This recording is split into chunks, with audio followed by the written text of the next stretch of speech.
Welcome back, friends, to another story time with Miss Rachel. I miss you all so much, and thank you for all of your suggestions for books.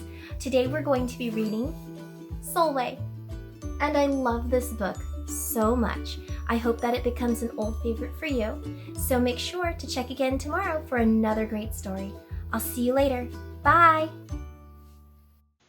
Sulwe, written by Lupita Nyong'o, illustrated by Vashti Harrison.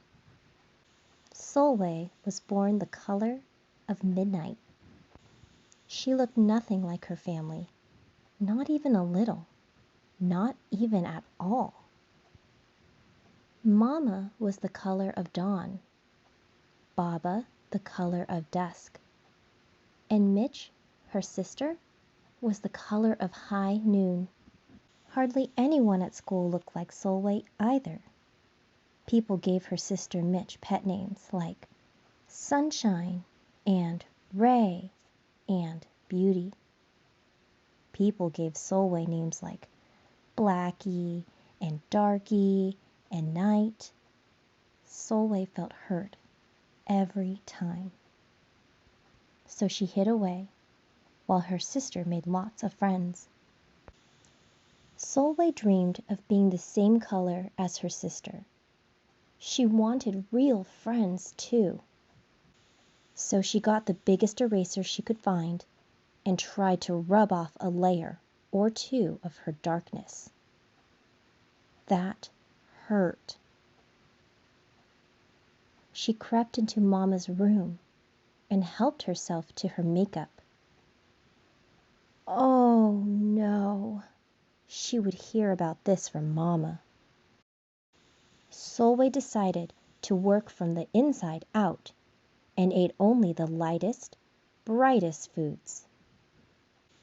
With a stomach ache, she went to bed early and turned to God for a miracle.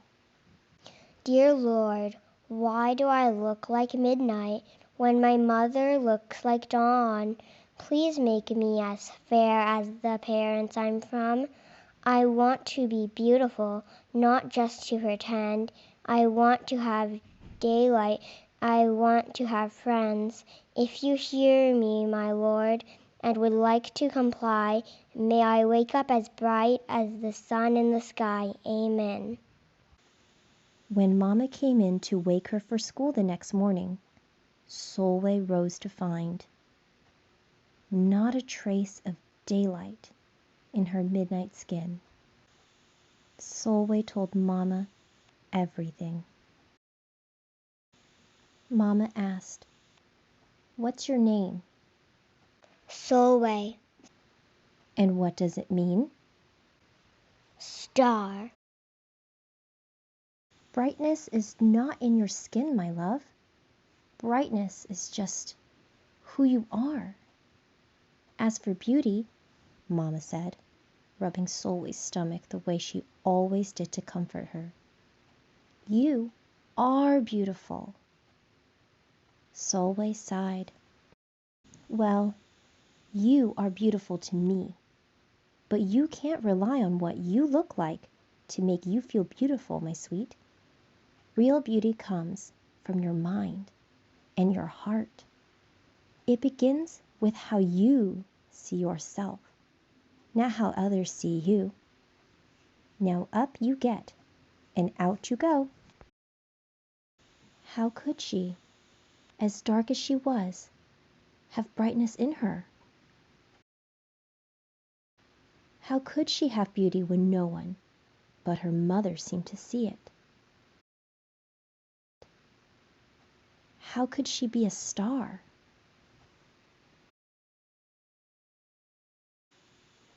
That night, a shooting star appeared at Sulwe's window. "The night sent me," the star said. "Come with me." Sulwe hopped onto the star, and off they went. "Long ago, at the beginning of time," the star said, "there was night and day, and they were sisters. They loved each other very much. But people didn't treat the sisters the same. People gave Day pet names like lovely and nice and pretty. People gave Night names like scary and bad and ugly. She felt hurt every time. Well, Night got fed up and walked right off the earth. Day stayed behind and enjoyed making everybody happy in the sun. But then Day grew too long. Day began to really miss her sister. So did everybody else. There had to be a way to get her back. Day set off to find Night. And she did. "I miss you," said Day. "I miss you too," said Night. "But you don't know what it's like to be treated badly for being dark." "You're right. I don't," Day replied.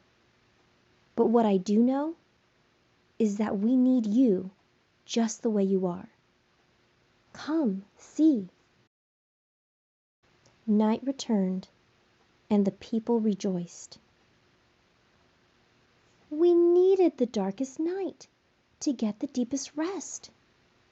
We need you so that we can grow and dream and keep our secrets to ourselves." The stars chimed in. "Brightness isn't just for daylight.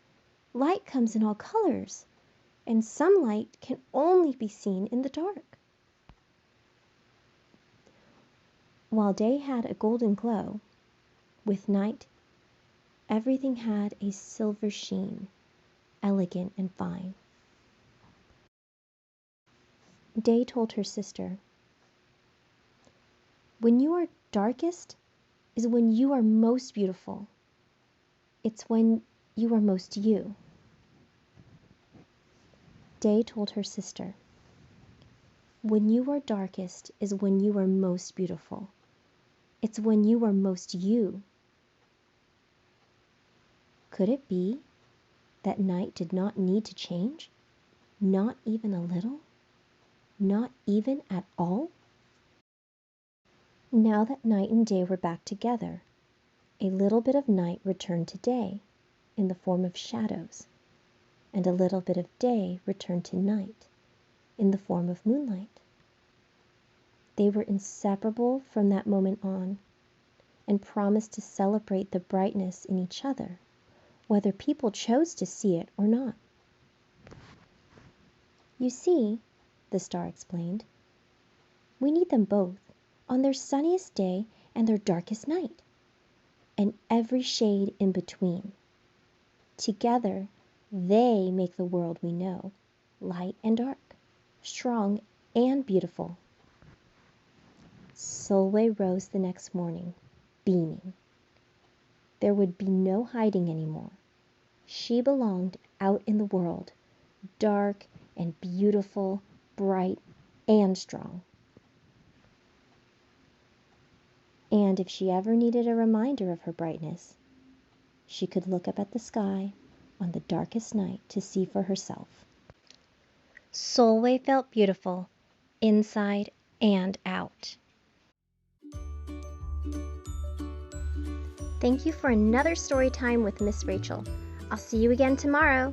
Big hugs!